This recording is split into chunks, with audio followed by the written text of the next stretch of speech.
All right, welcome everyone. People rolling in right on the hour. So good evening. I'm so glad to see everyone. We're so happy that you've made the time to learn with us here at Drisha in our final class before Rosh Hashanah. It has been such a privilege for us to have delivered over 20 hours of quality Torah over the past couple of weeks, and we're glad that there is apparently still room for more. And we're especially delighted to welcome back Dr. Tzvi Novick to teach on the visitation of Sarah in Midrash and Piyyut. On the first day of Rosh Hashanah, we read of how God visited or took note of Sarah. In this session, we will examine an interrelated set of texts and Midrash and early Piyyut that reflect and expand on this event. These texts will offer subtle insight into the rabbis' understanding of the Bible, their own narratives and aesthetics, which is to say the sorts of stories they like to tell, and the development of rabbinic literature. Dr. Tzvi Novick is the Abrams Jewish Thought and Culture Professor of Theology at the University of Notre Dame. His research focuses on early rabbinic literature and on Jewish liturgical poetry. So a few housekeeping technical notes while we're here. For those of you joining us on Zoom, I'll send you an invitation to become a panelist. That does not obligate you to do anything, but it will allow you into the room, so to speak, so you can turn on your camera if you so wish. We'd love to see your face. And you'll be able to unmute when Dr. Novick invites questions, but please do stay muted when you are not intending to share your audio with us. You also have the option of sharing questions and comments here in the chat on Zoom, or if you're joining us on Facebook Live, you can put your questions and comments directly below the video in the comments section.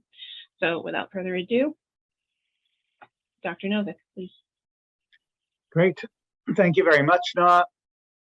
Pleasure to be learning with you, and thanks for making the time so close to Rosh Hashanah. I was sometime an abstract. You described the talk you envision giving a month, maybe 2 months before you're giving it, and then by the time the talk comes around, you discover you want to say something else. So I was glad hearing the abstract from Noah that I had sent, that I do in fact want to do more or less what she described as my plan for this talk. And I'd like to engage with you rather than lecture at you, to ask some questions and get your feedback and get your responses. And you should feel free also to ask questions. Let me know also if the audio is an issue or if anything is unclear. But I'll be mindful of the time, again, given especially the approaching Shabbat and then Hagim, and may then have to cut discussion short depending on it. All right, so on the let me get right down to things, and Noah, if you'd like to post that source sheet to the chat at this point, that would be great. So I'll also share the source sheet with you. On the first day of Rosh Hashanah, as Noah mentioned in that introduction, we read Genesis 21, Bereshit Kaf Aleph, and so here is, let's scroll up here. Here are the first 2 verses of Genesis 21. V'Hashem pakad et Sarah ka'asher amar, vayas Hashem l'Sarah ka'asher diber. V'tahar v'telet Sarah la'Avraham ben nizkunav la'moed asher diber ito oto Elokim. The Lord took note of Sarah. This is the NJPS translation. The Lord took note of Sarah as he had promised, and the Lord did for Sarah as he had spoken. Sarah conceived and bore a son to Abraham in his old age, at the set time of which God had spoken. And then the chapter continues with the circumcision of Yitzchak and his weaning, and then there is this conflict, or Sarah, in any case, Sarah detects something in Ishmael that leads her to wish to expel Ishmael and his mother Hagar from the home, and that's what happens. Abraham does so, and Ishmael has this near-death experience in the wilderness when the water runs out. So there's that whole story, and then the chapter ends with a covenant between Abraham and Abimelech, the king of Gerar. And so the first question is, why do we read Genesis 21 on the first day of Rosh Hashanah?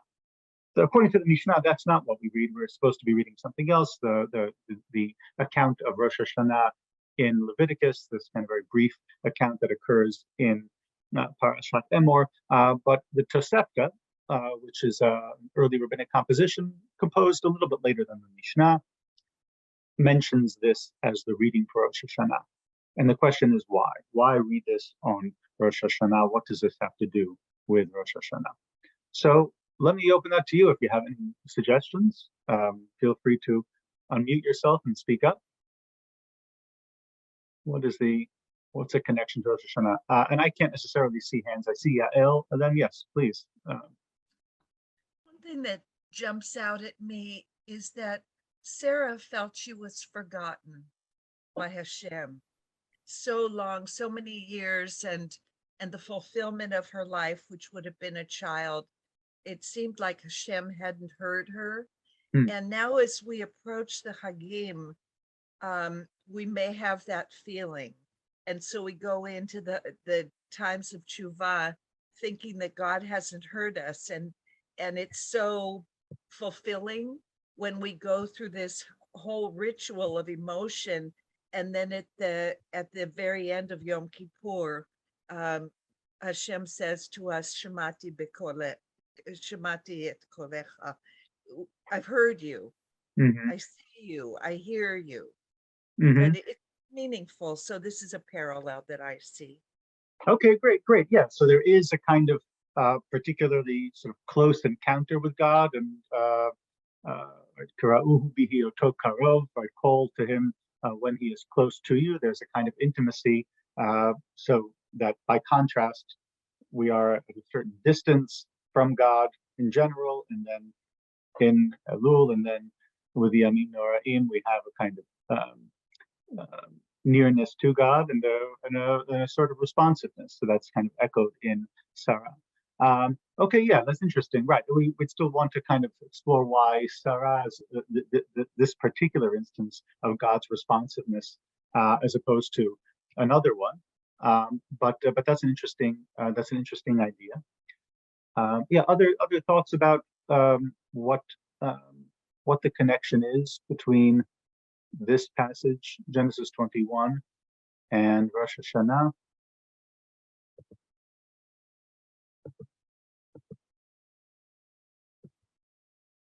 Michal.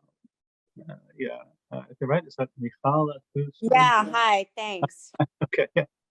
So I'll speak for myself for a moment. I'm always painfully aware that Hashem's relationship with female biblical characters is completely absent from the Zichronot in the liturgy.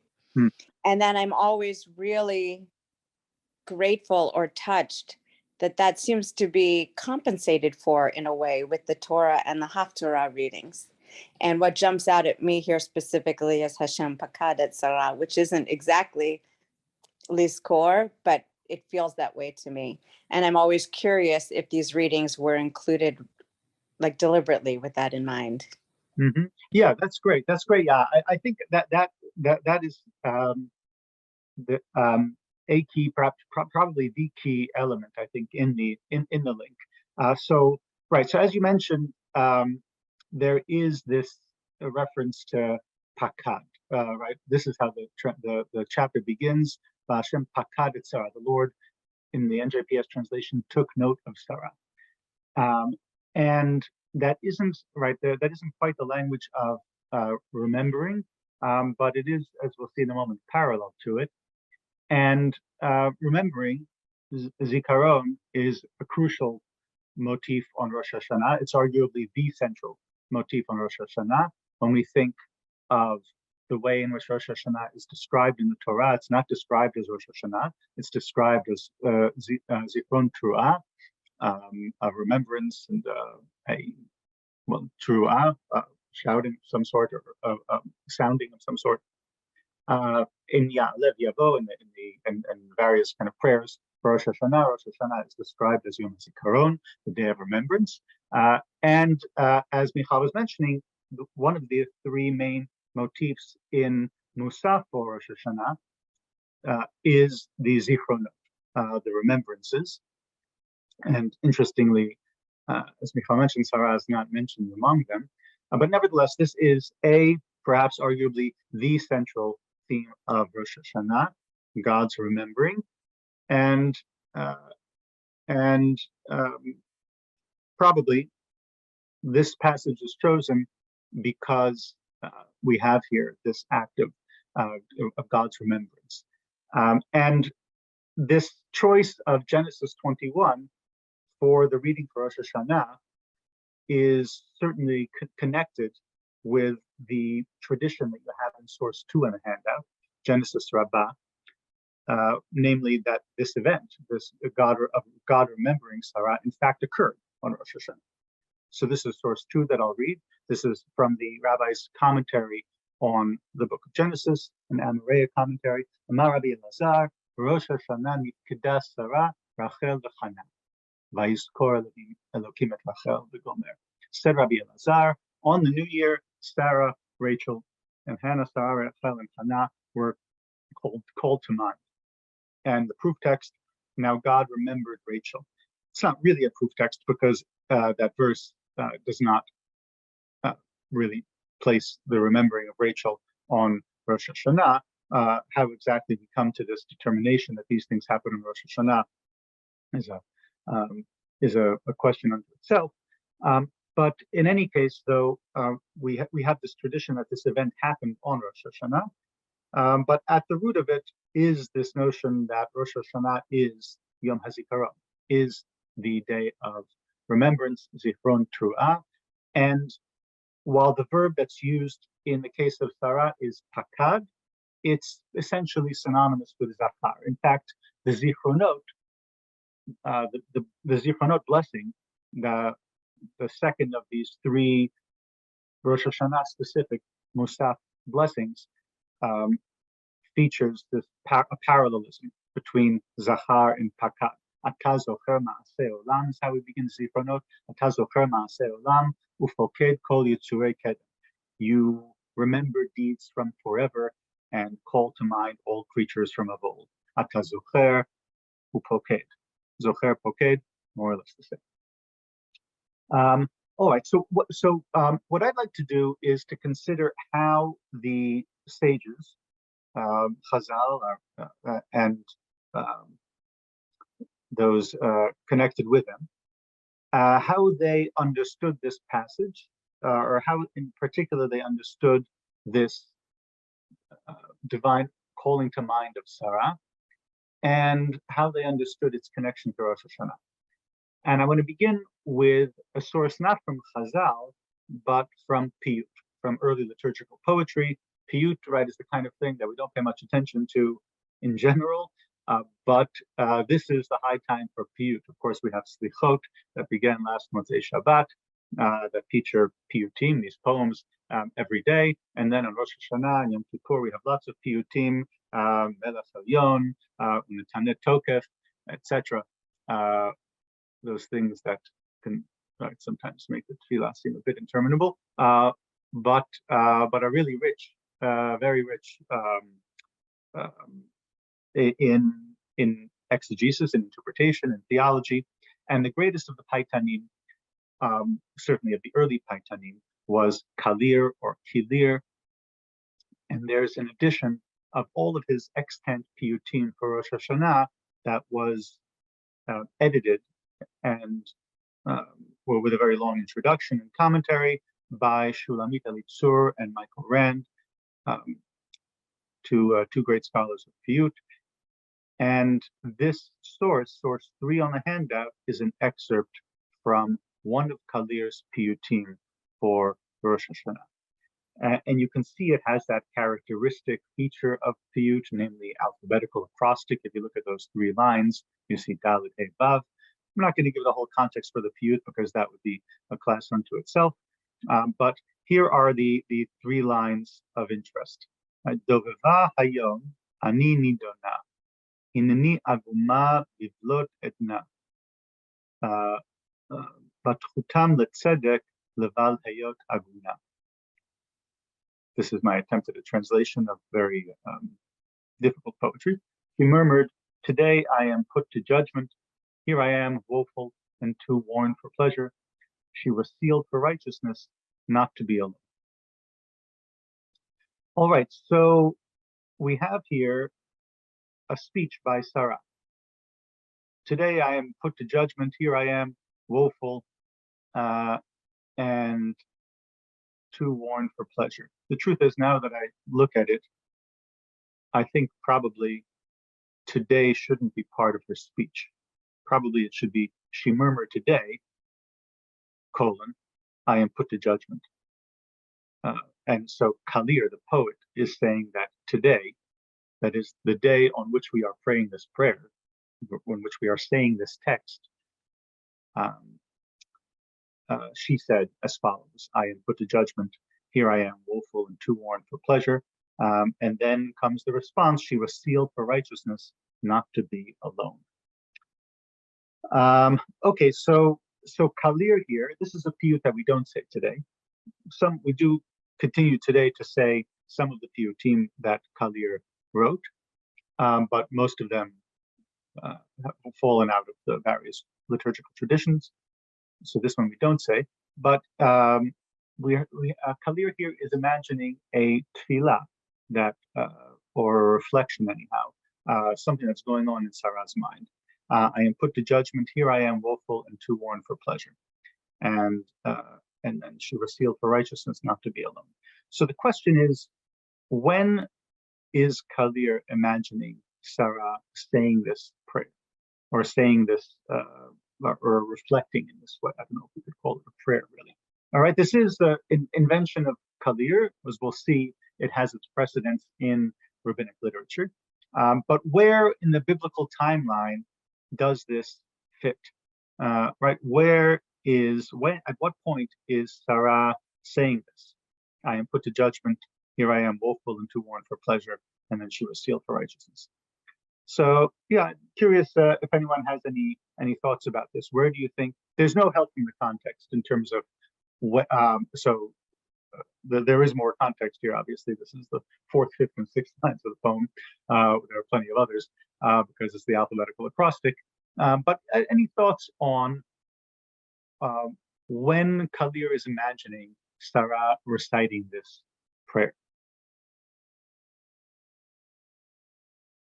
And when in the biblical timeline, the story of Sarah's life? I have a hand from Madeline. It seems like it would be right before the passage that you just read from Genesis 21. We were kind of imagining a moment in which she's sitting, she's been given this promise a long time ago, but a long time has passed, and she feels like it's too late. I'm too worn out for the pleasure of a child at this point. Very, very good. Now, when you say she was given this promise a long time ago, what do you mean by that? When was she given this promise? Way back when Abraham first found out he was going to have a child. Very good, very good. Well, okay, yeah. So this is the tricky thing, and we're going to be getting into like details of the biblical timeline, like down to months. And so, but our point here is not to plot a biblical chronology.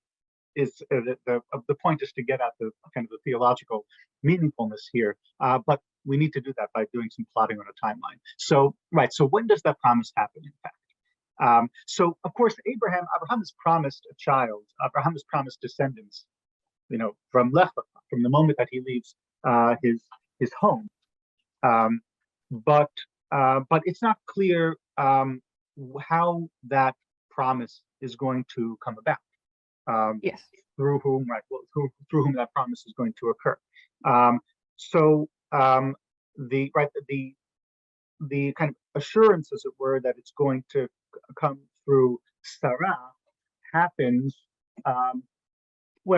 most clearly, I suppose, or the story that's most well known to us is in Genesis 18 and Bereshit Yechad, when the angels, when these 3 men visit Abraham and tell him that Sarah is going to have a child the following year. But it's also mentioned at the very end of the previous chapter in Bereshit Yud Zayin, in connection with the command of Brit Milah, or the commandment of circumcision. So I mentioned this text was edited by Shulamit Elitzur and Michael Rand. In their commentary, they seem to be thinking as follows. We assume that Kalir had this timeline that you see in source 4. Source 4 is from an early rabbinic Tanaitic exegesis of the book of Exodus, Sefer Shmot, called Mechiltad Rabbi Yishmael. So it precedes Kalir. Kalir, I didn't give much in the way of biography. I guess I gave nothing in the way of biography. But Kalir lived in Israel just before, very soon before the Muslim conquest of Israel. The Muslim defeated the Byzantines and its conquest. So he lived in the Byzantine Empire in Byzantine Palestine, in the land of Israel, early like 6th century or 7th century, maybe late 6th century. In any case, this text, source 4, is much earlier, something that Kalir clearly knew from the 3rd century. And I'll read it. Okay. Type 2 ims. Nidaber im Avinu Abraham ben Abikarim ב-15 בניסן באו אחרי השרת אצל Avinu Abraham לבשרו ב-15 בניסן נולד יצחק. So on the 15th of Nisan, Abraham, our father, was spoken to at the covenant between the parts. That's in Genesis 15. On the 15th of Nisan, the ministering angels came to Abraham, our father, to tell him the good news. That's, can I modify this? I can, yeah. That we should say that was Genesis 18. And on the 15th of Nisan, Isaac was born. That is Genesis 21. So all of these things happened on Pesach. And this is a tradition that's attested elsewhere, that Yitzchak was born on Pesach. And the announcement of Yitzchak's birth was a year before, also in Pesach. Abraham is described, right? He asks, right? They prepare matzot, right? And so that's not the only reason, but for this assumption. But the assumption is that the visit of the angels in Genesis 18 came on Pesach, and then Yitzchak is born a year later on Pesach as well, and the Brit Ben Abitarim also on Pesach. And so Elitzur and Rand, in their commentary to Kalir's poem, say that Sarah utters this prayer: "I am put to judgment. Here I am, woeful and too worn for pleasure." She's saying this on Rosh Hashanah, right? Because that's what she murmured today, right? That is to say, the day on which we now are praying this prayer, are reciting this text, is when she did this, and she was sealed for righteousness. She was judged and given sealed for a good judgment, that she would not, in fact, be childless. So, but on which Rosh Hashanah did that happen? So, in their commentary, they say that this is the Rosh Hashanah before Genesis 18, the Rosh Hashanah before the angels come to visit. And that is possible. That is possible, but it's a little bit odd. It's a little bit odd, that kind of claim, because, well, elsewhere in rabbinic literature, the rabbis really don't have anything to say about the Rosh Hashanah before the angelic visit. And also, the Rosh Hashanah before the angelic visit is not really any different from the Rosh Hashanah before that, or the Rosh Hashanah before that. It's been a long time that Sarah has been childless, and so it would be odd for Kalir to be reflecting on or inventing or creating a story for a Rosh Hashanah that kind of really can't be distinguished in itself from any other Rosh Hashanah in Sarah's life. Again, of course, we're being anachronistic here, projecting Rosh Hashanah back onto Sarah and all of that, but that is par for the course for the narratives. So I think it. But why do Elitzur and Rand say that? Why do they, in their commentary, place this murmuring of Sarah in source 3? Why did they place that in the Rosh Hashanah before the angels come to visit Abraham and announce that Sarah will have a child. Presumably they do that because the thinking is, well, once the angels have come and said Sarah is going to have a baby next year, then why would Sarah on the Rosh Hashanah afterward, why would she be saying, I am put to judgment, here I am, woeful, and too worn for pleasure? She was promised, the angels just came and said she's going to be having a baby next year. And so that's presumably why Elitzer and Rand say that it must be the Rosh Hashanah before the angels came. But I want to make the suggestion that Kalir is in fact imagining Sarah saying this on the Rosh Hashanah after the angels come. And this is telling us something quite important about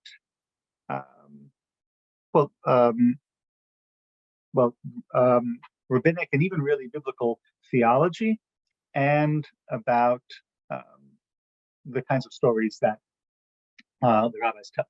So here's my thinking. My thinking is that the way Kalir is imagining this, and as we'll see, he is, I think it's quite clear, following the lead of earlier rabbis on this. Kalir is thinking that the angels have come in Genesis 18, promised that Sarah is going to have a child, but now 6 months have passed. Right, so it was Nisan when they came, and now it is Tishrei, Rosh Hashanah. Sarah is not visibly pregnant. She doesn't know whether, as far as she knows, she has not conceived. Maybe in fact she has not, and she is in anguish, right? Because the truth is, on the rabbinic view, there is in fact a 6-month gap between when the angels come and when Sarah conceives. Right? If you put together sources 2 and 4, there's a 6-month gap.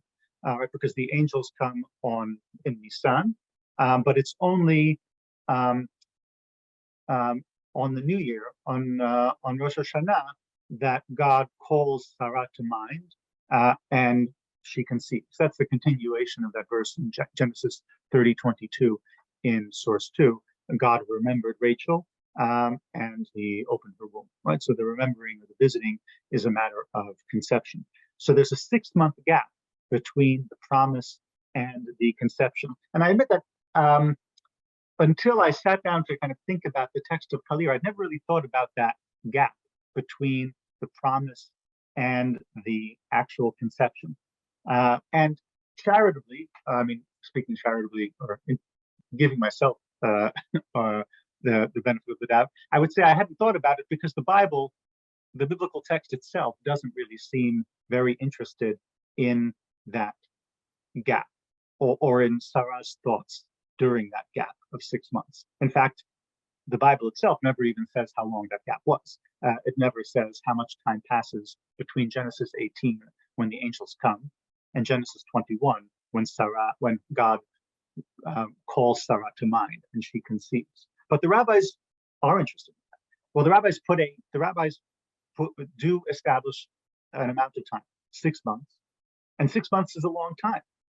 That's time enough for Sarah to wonder, what about this promise? Will it really come true? Maybe it was just some cruel joke by these 3 guys.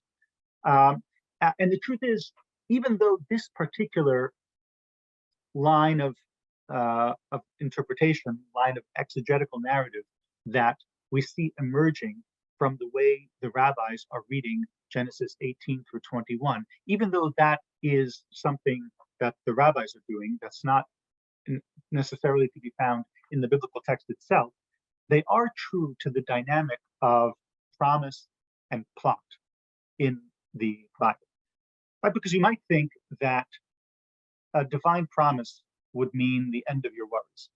Right? You might think God tells you you're going to have children through Yitzchak, then you can sit back and enjoy life secure in the promise of succession through Yitzchak. But no, in fact, God could tell you the next day to sacrifice Yitzchak. And what of that promise? Well, who knows? Maybe that wasn't really God making that promise. Maybe I committed some sin in the interim that changed God's plan. Or again, you might think, thinking about Yaakov, right? That if your father Yitzchak conveys to you in this kind of prophetic way a divine blessing of future prosperity for you and for your offspring, then you needn't fear the plotting of your father-in-law, Lavan, or the potential violence of your brother, Esav. But Jacob does fear. Yaakov does fear. He's very fearful. And he acts in response to that fear. So the idea is that, and this is kind of constitutive of the dynamics of plotting in Tanakh, and especially in Bereshit, where there is a promise, and this is the dynamic of the Yosef story kind of throughout. There is a promise, and there's clearly divine providence, but on the other hand, that doesn't dictate, that doesn't determine the actions of individuals at any kind of level of detail, and it doesn't free them from anxiety and worry about their future. So the fact that Sarah is promised in so many words a child in Genesis 18 doesn't suddenly eliminate the pain or the anxiety of barrenness. And I think what Kalir is doing over here in source 3 is giving voice to this pain and to this doubt. And so she offers this tefillah on Rosh Hashanah 6 months after the promise, and God responds immediately. This is to get back to Madeline's point that this is connected with source 3, and God responds immediately, and he and Sarah conceives. That would make, if you're thinking about the timeline, that would mean that Yaakov, that would mean that Yitzchak is born after 6.5 months of pregnancy, because he's going to be born by the following Pesach, 6.5 months after Rosh Hashanah. How exactly that works out is not something that Chazal spell out, though they do actually try to work out something like that, albeit with a different time scheme in Babli Rosh Hashanah, Yud Aleph, Amud Aleph, Ayin Sham. See there for further details if you're interested in that particular aspect of this problem. But in any case, that I think is how Kalir is understanding it. He may even be understanding the verb, this pakad, this pakad calling to mind as specifically an act of responding to prayer. It is notable, this is source 5, this is this verse that is cited as a proof text, or in source 2, this is the full verse. Vayizkor Elokim et Rachel, vayishma Elaha Elokim, vayiftach et Rachma. Now God remembered Rachel, God heeded her and opened her womb. And so there you see remembering or calling to mind of the barren woman connected with God hearing her, vayishma Elaha. And so that I think is one of the strands. There are many different strands. We see here maybe an implicit, at least how this is how rabbis might have read it, an implicit notion of Rachel praying for a child. Of course, Yitzchak, another rabbinic understanding, both Yitzchak and Rivka pray for a child, and so that by extension, Sarah would be praying, and Hashem Pakadet Sarah, Genesis 21, is God responding to that prayer and responding immediately, and the conception occurs then, 6 months after it was promised. So I mentioned that I thought that Kalir actually that Kalir actually has a precedent for this. If we understand Kalir this way, not the way Elitzur and Ren do in their commentary, that Sarah is praying before the angels came, because why? Because her worries would be she would be free of worry after they come. But rather, no, in fact, she's praying after the angels have come. I think we see that precisely in Chazal, in fact, in Genesis Rabbah, another passage in Genesis Rabbah. So again, Genesis Rabbah, this Amoreya commentary on Bereshit, composed, edited maybe a century before Kalir. So this passage is a little bit longer and complicated. I'll read it. Sure. I'll read it through and maybe pause to explain as we go. And if you have the source sheet separately for the English, but I'll also scroll down to it after I get through the Hebrew text. So what's going on here is that the story of Abraham and Sarah is being read into or read in conversation with a passage from Habakkuk. Not one necessarily our go-to biblical text, but a very interesting one, cited partly on Shavuot, for the Haftarah. Ki te'ina lo tifrach, for the fig tree does not blossom. That's the quotation from Habakkuk. What does that refer to? Ze Avraham. This is Abraham. Heifma da'at amar, just as we say, kivikora b'te'ina bereshita ra'iti avotechem. So there's a verse that connects the fathers with a fig tree. So that enables us to say that when Habakkuk says, ki te'ina lo tifrach, the fig tree has not blossomed, that's actually a reference to Abraham. And then the continuation in Habakkuk, ve'ein yivul ba'gefanim, there is no fruit on the vines. Zo Sarah, that's a reference to Sarah. And how do we know that? Because there's a verse that says, your wife will be like a fruitful vine. So there we have a link between a woman and a vine. And so when Habakkuk refers to the vine and says that there's no fruit on the vine, that's Sarah. Now we continue on in Habakkuk, the next phrase. The produce of the olive tree has failed. Otan hamalachim shebisru et Sarah heiru paneha kezait ki chashim hayu. So those angels who told the good news to Sarah, they lit up her face like an olive. And we see that association between olives and shining elsewhere, for example, in Tehillim. And so her face shone when she received that news from the angels, but now they have failed. So when Habakkuk says, that the olive trees have failed, Habakkuk, of course, is describing a famine where the trees are not producing fruit. But each of these things is being read as the narrative of Abraham and Sarah. And when he says that the olive trees have failed, the work of the olive trees has failed, that means that the promise given to Sarah has failed. Her cheeks shone like an olive, bright like olives, and now not so. Ushtemot lo asu ochel. The fields have not produced food. What does that mean in Habakkuk? Otam hashadayim hametim lo asu ochel. Those dead breasts did not make food, right? Meaning that Sarah was not producing milk because she did not have a child. Gazam miflat son. So also there's the flocks and the oxen and the cattle also are not. They also lack flocks and cattle, and so proof texts also to establish that flocks and cattle can actually refer to people. So verses are cited as proof texts for that. So I'm on the last line of the Hebrew.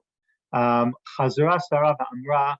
But then Sarah turned and said, Ma ana mogda sivari min bara'i, probably. Chas v'shalom leit ana mogda sivari min bara'i, va'ana ba'ashem eloza, agila ve'lohei yishki. So Sarah turned and said, shall I lose my hope in my Creator? Chas v'shalom, I shall not lose my hope in my Creator. I shall rejoice in the Lord. I shall whatever synonym of rejoice you want, in the God of my salvation. And that's the quotation from the continuation of Habakkuk. All right, so in Habakkuk, we have a famine is described, and then the next verse says, I will rejoice in the Lord, I will exalt in the God of my salvation. This is imagined as Sarah and Abraham, and in particular Sarah. Sarah reflecting on the failure of the promise of the angels, and nevertheless holding out hope. Amar la Kadosh Baruch Hu said to her, the Holy One, blessed be He, At la odat svarich af ana leit movid svarich ela la not to destroy your hope, but rather, and the Lord upholds Sarah as he had said. And so, yes, here, I mean, it's only one line over here, but the one line really kind of situates us in this narrative, that this narrative of anxiety and near despair is occurring after the visit of the angels. Turns from despair and getting us back to source 3 in Kadir, and God says, right, he will not destroy your hope, and he visits her. And so I think that is in fact the very same thing that's going on in the case of Kalir, that he is imagining Sarah in Rosh Hashanah following the angel's visit, and Sarah is in that state of, okay, I have been promised, but the promise doesn't dictate the future in a kind of deterministic way. There's a lot of unknown, and can one really trust that promise? Who really was the agent of that promise? And God, attentive to her prayer, attentive to her anxiety, remembers her on that very day. All right, and so I think that's what's going on in Kalir, and I think we see the precedent for it in this treatment in Genesis Rabbah. It's interesting, and this takes us kind of from the story of Sarah to more about the question of kind of how the rabbis told their stories and what sort of stories they were interested in telling. This very narrative that we see in source 6 of Sarah kind of reflecting on the apparent failure of the promise of the angels, we see the very same story almost at another place in Genesis Rabbah. So this is Genesis Rabbah 68. So this is later on in Genesis Rabbah. It is from the story of Yaakov leaving to Aram Naharaim, to his mother's family, because he fears the violence of Esav. And that story is read through Psalm 121. Rabbi Shmuel bar Nachman patach. Rabbi Shmuel bar Nachman opened here is a technical exegetical term meaning to kind of solve the riddle of a verse. You have a verse that speaks in generalities, and this rabbi is going to untie the verse and explain to us what exactly it's referring to. Shir lama alot esa'enayat neharim. I lift up my eyes to the hills. What does that mean? Esa'el hahorim l'milfanai. Ulma Ranai. Rather, I'm sorry. Sa el hahorim l'malpanai l'mal. So it is Isaac who is considering his parents and his teachers, those who preceded him. Me'ayin yavo ezri, says the psalm. Whence will my help come? From where will my help come?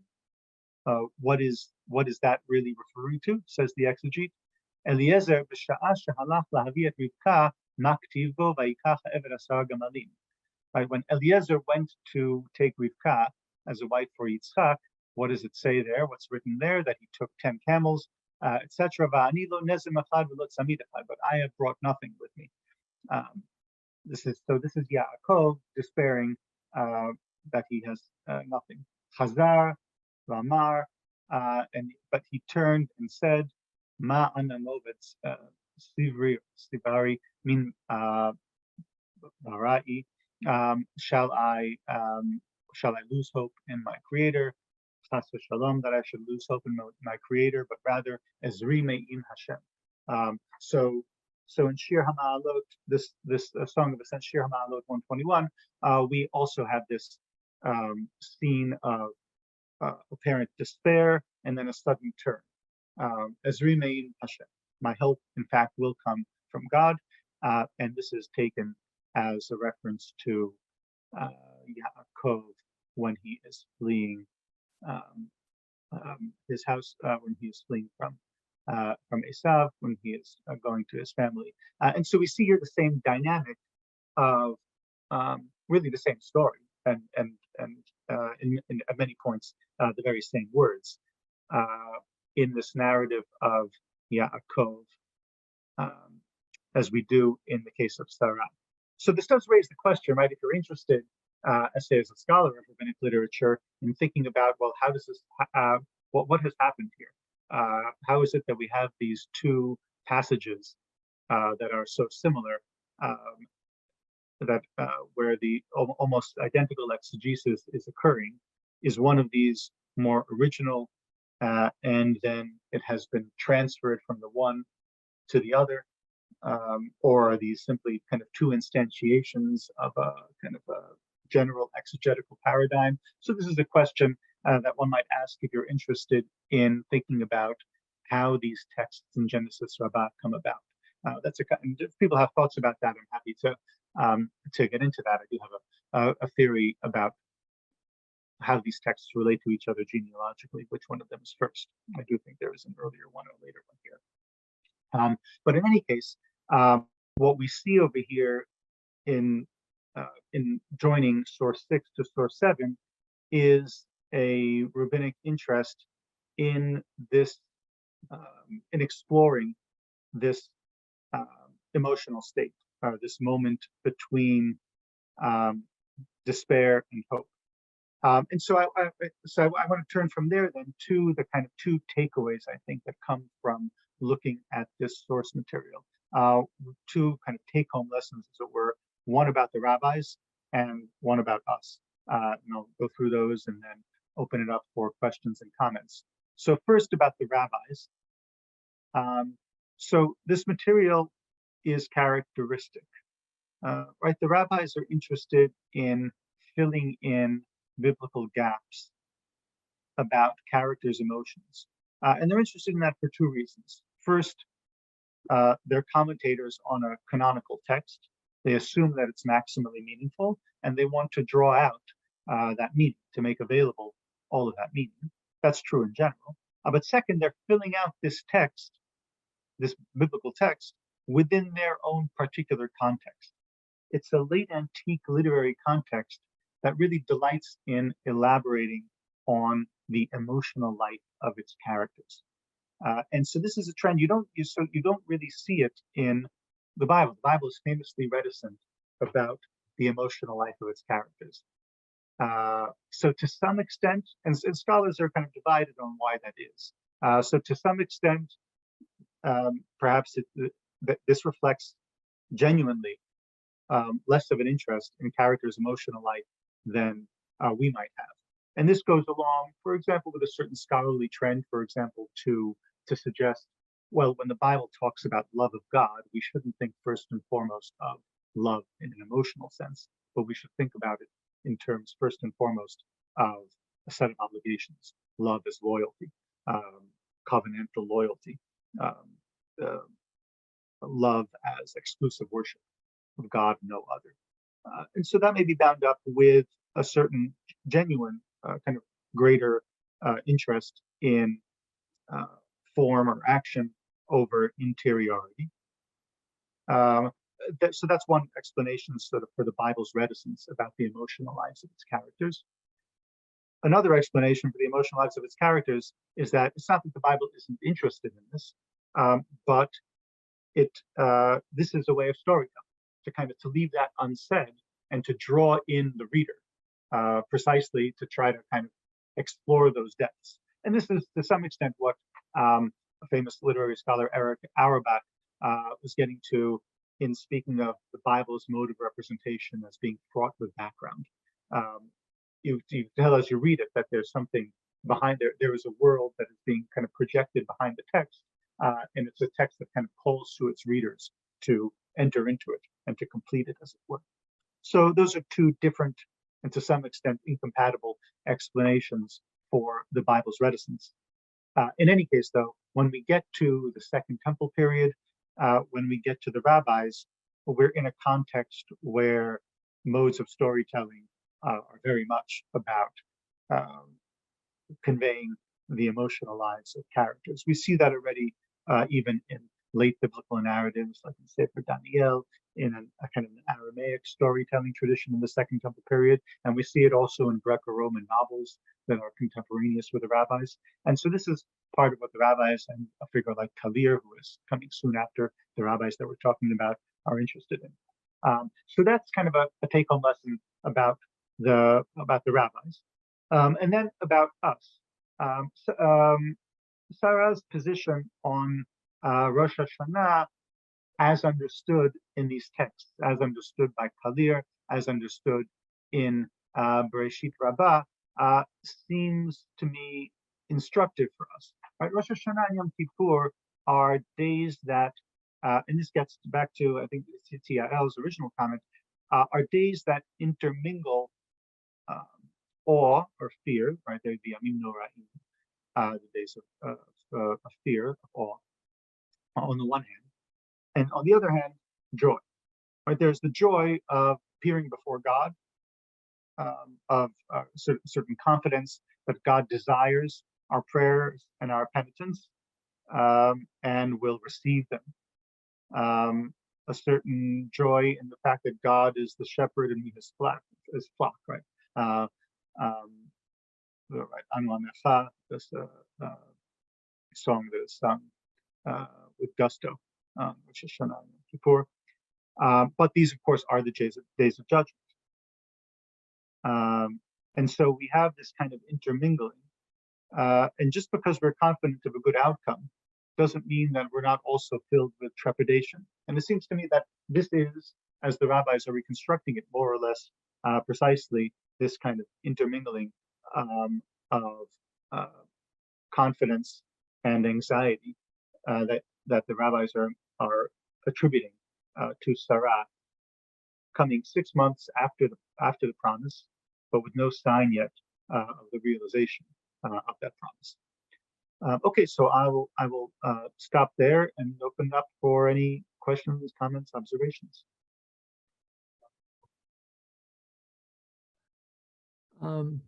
If I could, I was wondering whether the term aguna, which nowadays in a more modern sense means being left by a husband, and could there be an allusion here, not just being bereft without a child, but the sensitivity or the fear of Abraham not giving her,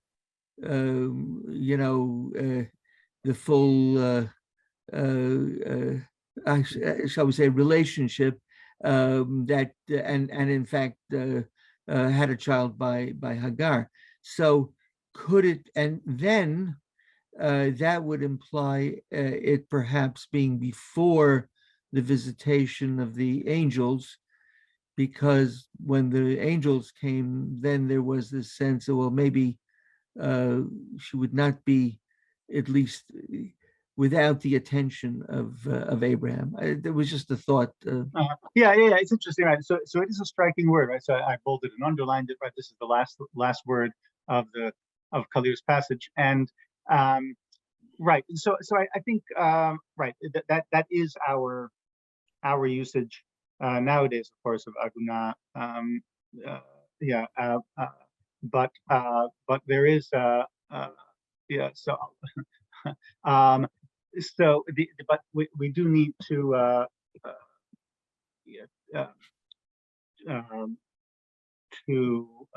distinguish. I think probably Kalir's usage over here.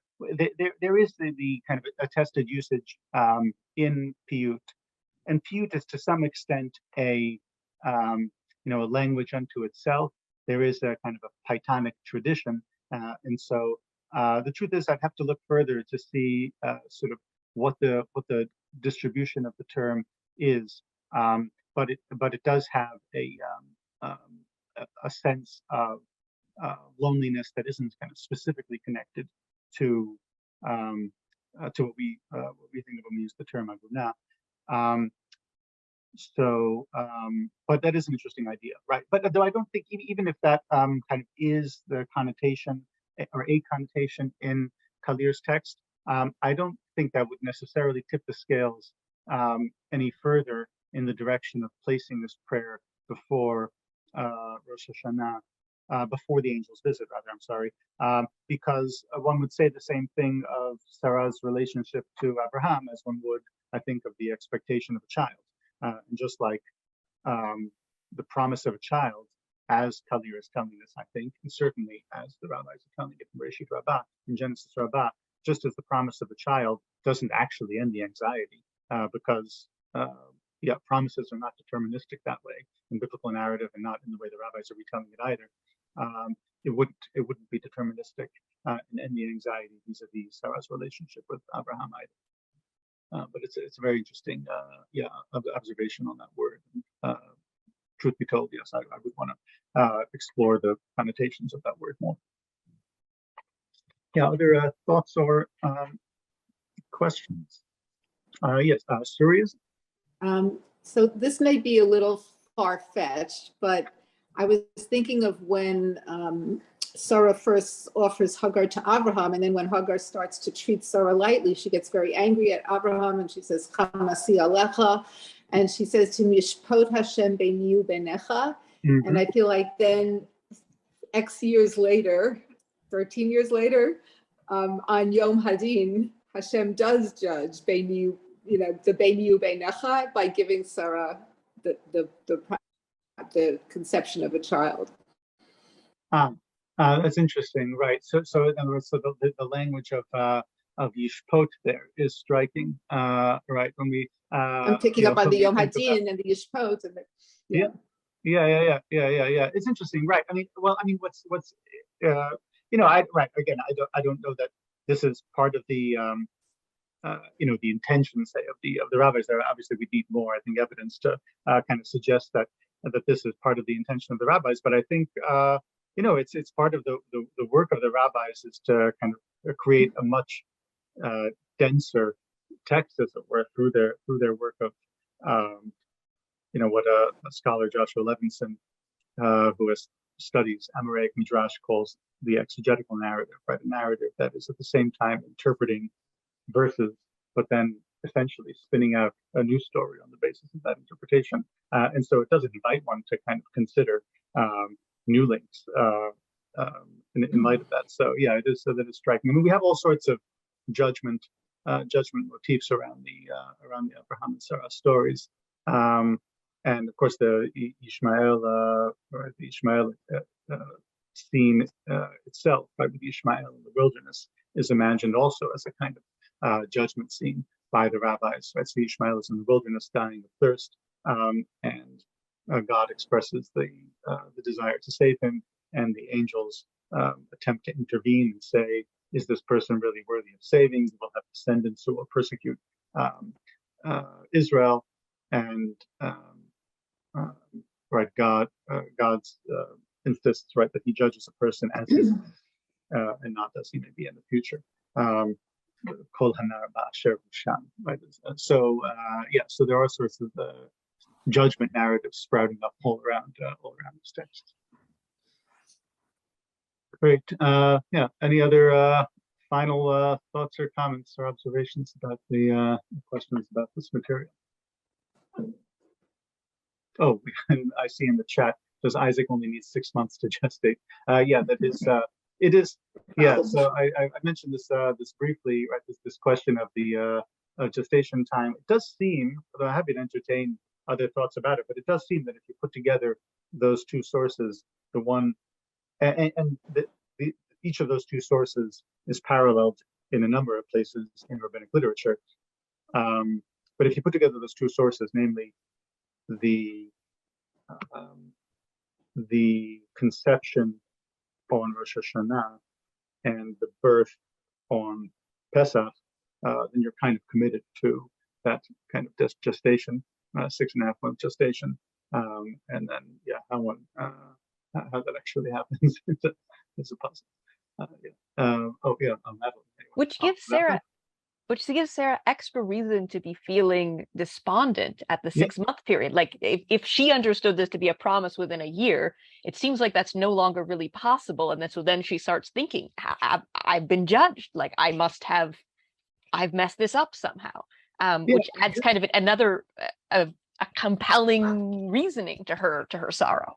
Yeah, that's great. Yeah, and while the rabbis don't explicitly mention that, this whole notion of it being only there only being, as it were, 6 months left before the promise could be fulfilled, or a little bit more than that, is not something that the rabbis mention explicitly, but it's really close to the rabbis imagining this as a situation of Sarah despairing about the promise. That I think that could well be figuring in their imagining the situation, or their imagining Sarah's mindset. Yeah, it's a great point. All right, so I said I would be mindful of the time, and I think we did reach it. So I am happy to follow up with any further thoughts offline, via email, etc. You know where I teach at the University of Notre Dame. They have a web presence. Happy to field further questions. But thank you again for coming up and participating, and for your thoughts and insights. Thank you. Okay, so thank you. Thank you, Dr. Novick, for a wonderful class, and thank you to everyone here for participating, being part of Drisha's learning community. While this was, in fact, our final class before Rosh Hashanah, we do have more classes scheduled during Tishrei, wherever we could fit them in around the holidays, thank God, with Dr. Talia Fishman, with Rabbi Silber. The annual Stanley Rudolph Memorial Lecture will be delivered this year by Ms. Rachel Sharansky-Danziger. And we have one more event for Kol Homo Sukkot. Hopefully we'll get information about that soon, God willing.